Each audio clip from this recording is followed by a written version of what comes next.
ఓం సాయిరామ్ శ్రీమాత్రే నమ. అమ్మ బిడ్డలందరికీ శుక్రవారం శుభాకాంక్షలు. ఈరోజు అమ్మవారి కృపా కరుణ కటాక్షములు మనందరిపైన నిండుగా మెండుగా ఉండాలి అని చెప్పి మనస్ఫూర్తిగా ఆ తల్లిని కోరుకుంటూ ఆ తల్లి మనందరికీ కూడా అష్టైశ్వర్య ఆయురారోగ్యాలు ప్రసాదించాలని అమ్మవారిని వేడుకుంటూ ఈ వీడియో చూస్తున్న ప్రతి ఒక్కరిపైన కూడా అమ్మవారి ఆశీస్సులు ఉండాలి. అమ్మవారి బిడ్డలందరూ కూడా ఎప్పుడు ఆనందంగా సంతోషంగా వారి జీవితాన్ని గడపాలి అని మనస్ఫూర్తిగా కోరుకుంటూ ఈ వీడియో అనేది స్టార్ట్ చేస్తూ ఉన్నాను. ఎప్పటిలాగానే ఈరోజు సందేశంలో అమ్మవారు తన బిడ్డల కోసమైతే ఒక అత్యద్భుతమైన సందేశాన్ని తీసుకొచ్చారు. ఈ సందేశంలో అమ్మవారు ఏమంటున్నారో తెలుసా? బిడ్డ, ఒక్కసారి నన్ను తలచుకుని నా చేతిలో ఉన్న బంగారు కుండను తాకు, వెంటనే నువ్వు ఎదురు చూస్తున్న శుభవార్త వింటావు అని అమ్మవారు అంటూ ఉన్నారు. అయితే మన మనసులో ఏదైతే తీరని కోరికలు ఉన్నాయో, ఏ కోరికలైతే అమ్మవారిపైతో ప్రతిరోజు మనం ఆధారపడి చెప్పుకుంటూ ఉన్నామో, ఈ కోరిక తీర్చు తల్లి దుర్గమ్మ అని ప్రతిరోజు మొరపెట్టుకుంటూ ఉన్నామో, ఆ కోరికను మన మనస్ఫూర్తిగా తలుచుకుని అమ్మవారిపై పూర్తి విశ్వాసంతో ఇక్కడ మనకు కనిపిస్తున్నటువంటి ఆ బంగారుపు కుండను తాకిన తర్వాత అమ్మవారు దీని గురించి ఏం చెప్తున్నారు స్వయంగా ఆ తల్లి మాటల్లో విందాం. అమ్మవారు ఏమంటున్నారంటే, తల్లి, నీ దుర్గమ్మను నమ్మి నువ్వు బంగారు కుండను తాకావు కదూ, అయితే నీ దుర్గమ్మ తెచ్చిన ఈ శుభవార్తను వెంటనే వినమ్మా. నువ్వు నా మీద ఎంతో నమ్మకంతో భక్తి శ్రద్ధలతో ఉన్నావు. ఇలాంటి నిన్ను చూస్తూ ఉంటే నాకు ఎంతో ఆనందంగా ఉంది. బిడ్డ, ఇప్పటి వరకు నువ్వు నీ జీవితంలో ఎన్నో సమస్యలు కష్టాలు అనుభవించావు, బాధపడుతూ వస్తూ ఉన్నావు కదా తల్లి. ఇక నీ బాధ అనవసరం. అతి త్వరలోనే నువ్వు ఎప్పుడూ చూడని ఆనందాన్ని నీకు అందించబోతూ ఉన్నాను.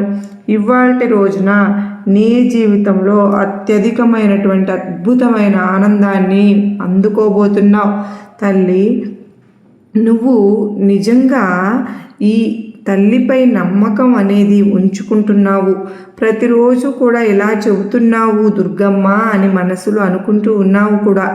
అయితే అలా ఎప్పుడు కూడా నువ్వు నా కోరికలు తీరట్లేదని అనుకోవద్దమ్మా. జరిగిపోయిన కాలాన్ని ఒక్కసారి వెనక్కి తిరిగి చూసుకో. నువ్వు ఎన్ని కష్టాలు ఎదుర్కొన్నావో ఆ కష్టాలను చూసి కాలం నీకు ఏం చెప్పిందో ఒక్కసారి ఆలోచించు. నీ కుటుంబంతో గడిపిన కష్టాలు, నిద్ర లేని రాత్రులు, అవన్నీ కూడా ఒకసారి ఆలోచించుకో. నీకు ఒక విషయం చెప్పనా?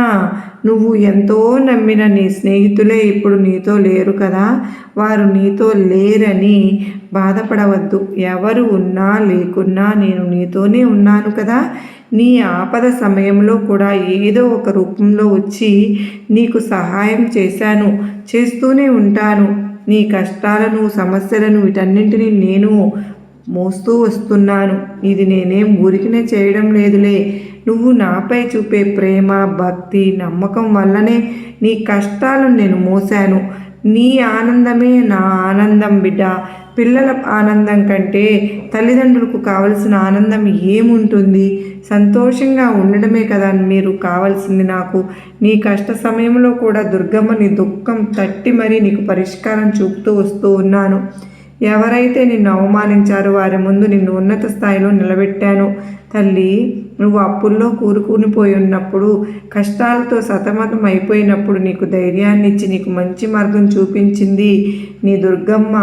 నీకు ఇల్లు ఏర్పరిచి అన్నీ నీకు అనుకూలంగా ఉండేలాగా చేశాను కదూ. నువ్వు ఎప్పుడు కూడా నా మనసుకు నచ్చిన ముద్దు బిడ్డవి అని చెప్తూ ఉంటాను కదా. నీ చుట్టూ ఉన్నవారు కూడా వారి సంపద గురించి చెప్పినా నువ్వు మాత్రం నా అడుగు జాడల్లోనే నడుస్తూ వస్తున్నావు. వారు అన్నీ మాట్లాడినాక సరే, నా జీవితాన్ని నా దుర్గమ్మ బాగు చేస్తుంది అని నమ్మకంతో ఎదురు చూశావు. అందువల్ల అందరూ నా ఆలయంలో ఉండడానికి, నన్ను దర్శించుకోవడానికి స్థలం వెతికారు. కానీ నువ్వు మాత్రం నన్ను నీ మనసులోనే నిలుపుకున్నావు, దర్శించావు. అందరూ వారి దిగులు పోవాలని కోరారు. మరి నువ్వు మాత్రం చాలా ప్రశాంతంగా నా మీద నమ్మకంతో ఉంటూ ఉన్నావు తల్లి, నిన్ను చూస్తూ ఉంటే నాకు ఎంత ముచ్చటగా ఉందో చెప్పలేను. ఇలాంటి బిడ్డ ఉన్నందుకు నేను ఎంతగానో గర్వపడుతున్నాను. నీకు నేను మంచి చేస్తాను అని అనుకున్నావు చూడు, అలాంటి నీకు నేను మంచి చేయకుండా ఎలా ఉంటాను చెప్పు? ఇప్పటి వరకు నువ్వు నన్ను నమ్మి కాలాన్ని గడుపుతూ ఉన్నావు కదా. ఇప్పటి వరకు ఈ కాలంతో పాటు నేను కూడా నీతో పాటే ఉంటూ నీ గురించే ఆలోచిస్తూ వస్తున్నాను. నువ్వు నీ జీవితంలో గెలవడానికి ఎటువంటి అవకాశాలు నీకు ఇవ్వాలి అని ఎదురు చూస్తూ నా బిడ్డను ఎటువంటి స్థాయిలో నిలబెట్టుకోవాలి, ఇలా నేను నీ గురించే ఆలోచిస్తున్నాను. అవన్నీ కూడా నీ కోసం ఏర్పాటు చేస్తున్నాను. నువ్వు దేని గురించి భయపడవద్దు, బాధపడవద్దు. అంటే నీ దారి చాలా అందంగా, అద్భుతంగా మార్చబోతూ ఉన్నాను. ఉండబోతోంది కూడా. ఇప్పుడు నీ మనసు కుదుట పడుతుంది అనుకుంటున్నాను. నీకు కావలసింది నీ ముందు నేను ఉంచి తీరుతాను. నువ్వు కోరింది ఆనందంగా స్వీకరిస్తావు. ఏది జరిగితే నువ్వు ఆనందంగా ఉంటావో అది నీ జీవితంలో నేను జరిపించే తీరుతాను. నిన్ను తిట్టిన వారికి మంచి మాటలు చెప్తూ ఉండు, చెడుకు కూడా మంచే చెప్తూ ఉండు. నువ్వు ఇలా ఉంటే నీ దుర్గమ్మ నేను ఎప్పుడు నీతోనే, నీలోనే ఉంటాను. నీ జీవితంలో గడిపే కొన్ని క్షణాలు జాగ్రత్తగా ఉంచుకోవాలమ్మా. నీకు తెలిసినవి, తెలియనివి నీ ముందు నీకు ఉంచుతూ ఉంటాను కనుక జాగ్రత్తగా ఉండు. నువ్వు కోరుకున్నవన్నీ నీ ముందే ఉంటాయి.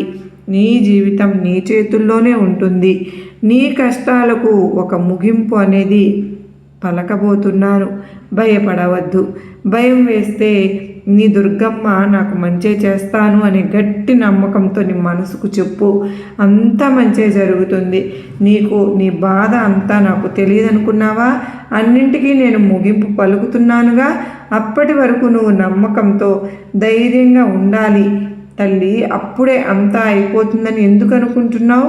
అతి త్వరలోనే, రాబోయే కొద్ది రోజుల్లోనే నీ జీవితం అనేది గొప్పగా మారబోతుంది. అన్నింటినీ నేను చక్కబెడతాను అని చెబుతున్నాను కనుక నమ్మకంతో నీ పనులు చేస్తూ ఉండు. అంతా నేనే నడిపిస్తూ ఉంటాను. ధైర్యంగా ఉండమ్మా. మంచిగా ఆలోచించేస్తే మంచి జరుగుతుందని నీకు తెలుసుగా.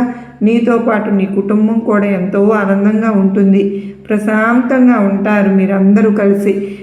అయితే దుర్గమ్మ ఇలా చెప్తూ ఉన్నారు కదా, అమ్మవారు చూపినటువంటి ఆ బంగారపు కుండను తాకాం కదా, అదృష్టమే కదండి. మరి మనకు ఉద్దేశించి వాళ్ళందరినీ కూడా అమ్మవారు ఈ వాక్యాలు చెప్పారు. ఎవరు తాకారో వారి గురించి.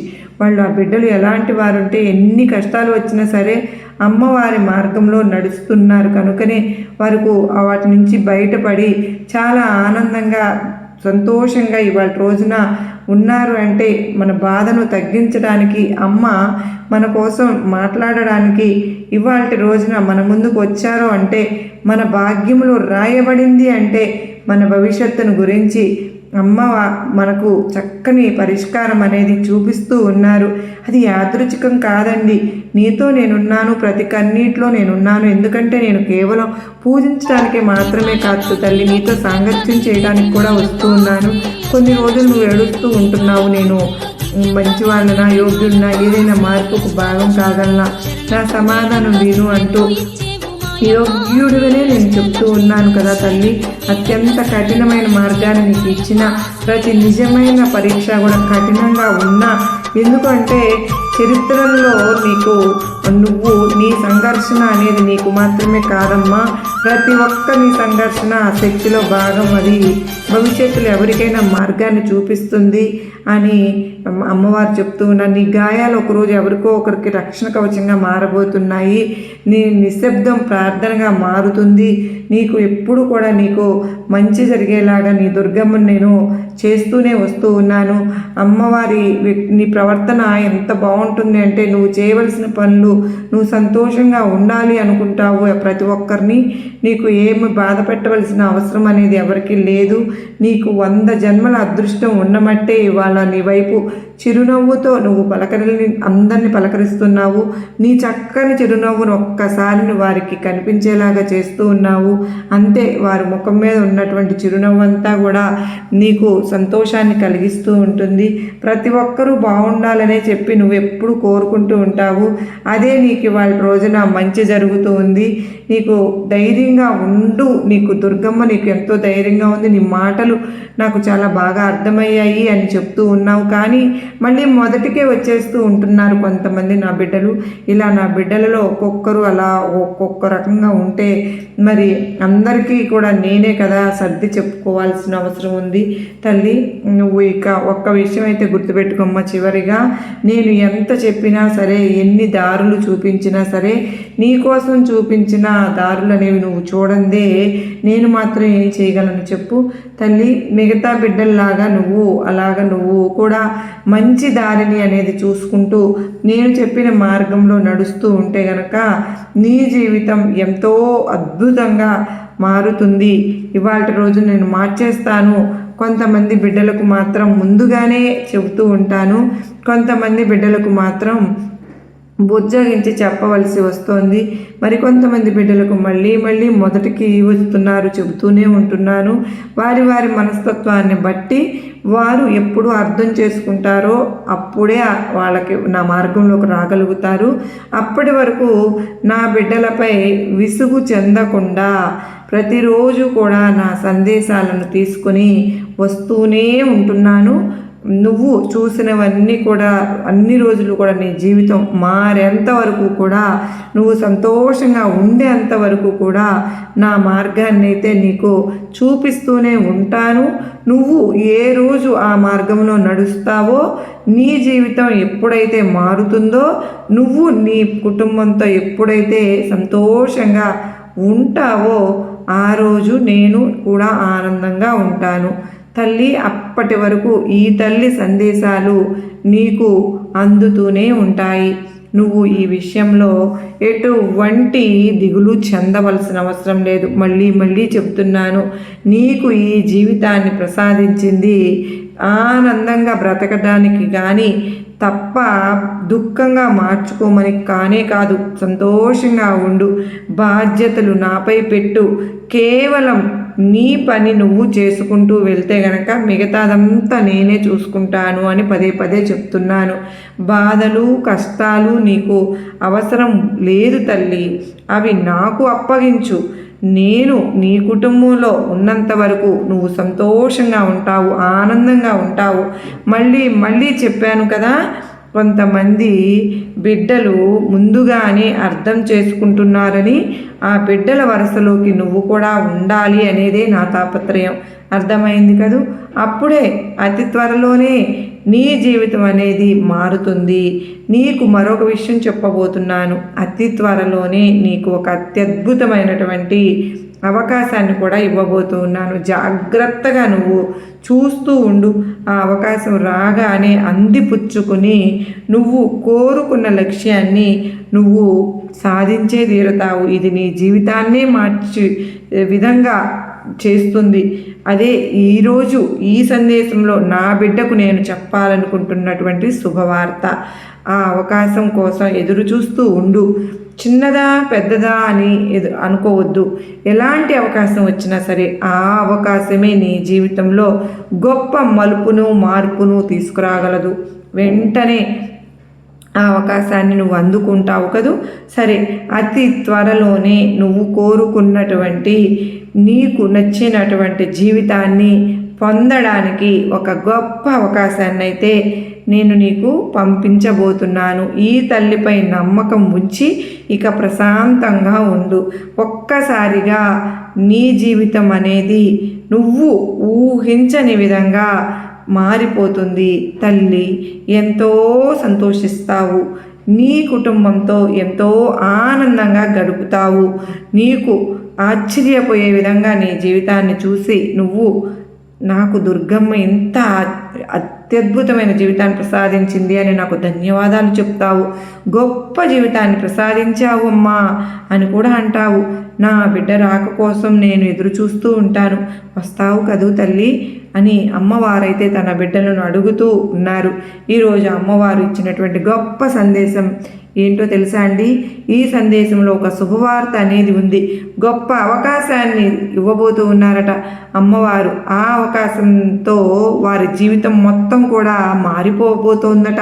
ఇప్పటి వరకు జీవించిన జీవితం ఒకలాగా ఉంటే ఆ తరువాత జీవించే జీవితం ఒక అత్యద్భుతంలాగా ఉంటుందని చెప్తున్నారు. అయితే ఆ అవకాశం చిన్నదా పెద్దదా వెంటనే అందిపుచ్చుకోమని మాత్రం అమ్మవారు చెప్తూ ఉన్నారు కదా. అవకాశం పోతే మళ్ళీ ఇంకొకటి వస్తుందిలే అని ఎదురు చూస్తూ ఉంటారేమో, మరొక అవకాశం అయితే వస్తుంది. కానీ ఎవరైతే ముందుగా వచ్చిన ఈ అవకాశాన్ని పట్టుకుంటారో వాళ్ళ జీవితం అత్యద్భుతంగా మారుతుంది. పొర్రపాటునుగా కూడా నిర్లక్ష్యం చేయవద్దు అని అమ్మవారు తన బిడ్డలకు చెబుతూ వస్తున్నారు. ఈ చిన్న అవకాశం వచ్చినా ఏదైనా సరే మీ జీవితంలో ఎలాంటి చిన్న అవకాశమైనా వదులుకోవద్దు. అవకాశం మీ జీవితాన్నే మార్చగలదని అమ్మవారు అంటూ ఉన్నారు. కనుక అమ్మవారి మాటలపై నమ్మకం ఉంచి మీ మనసులో ఉన్నటువంటి బాధను కష్టాలన్నీ తీసివేసి పక్కన పడేవేయండి. వాటితో మీకు అవసరం లేదు అని మన తల్లి దుర్గమ్మ అయితే మనకు అంటూ ఉన్నారు. ధైర్యంతో ముందుకు వెళ్ళండి, మీకంతా శుభమే జరుగుతుంది. ఆ తల్లి ఆశీస్సులు మనందరికీ కూడా, మన కుటుంబాలందరికీ కూడా ఎల్లప్పుడూ ఉంటాయి. మరి అమ్మవారి సందేశం ఈరోజు మీ అందరికీ కూడా గొప్ప నమ్మకాన్ని, ధైర్యాన్ని కలిగించింది కదూ, నచ్చింది కదూ. మరి ఒక చిన్న లైక్ అయితే ఇవ్వండి అమ్మవారికి. మరికొంతమంది ఫ్రెండ్స్కి షేర్ చేయండి. మరో చక్కని మంచి వీడియోతో మళ్ళీ కలుసుకుందామండి. అంతవరకు అమ్మవారి ఆశీస్సులు మనందరిపై ఉండాలని మరొక్కసారి కోరుకుంటూ ఉన్నాను. ధూమ్ దుర్గాయ నమః అని చెప్పి ప్రతి ఒక్కరూ పలకండి. శ్రీమాత్రే నమః. ఓం సాయిరామ్. శ్రీమాత్రే నమః. సర్వే జనా సుఖినో భవంతు.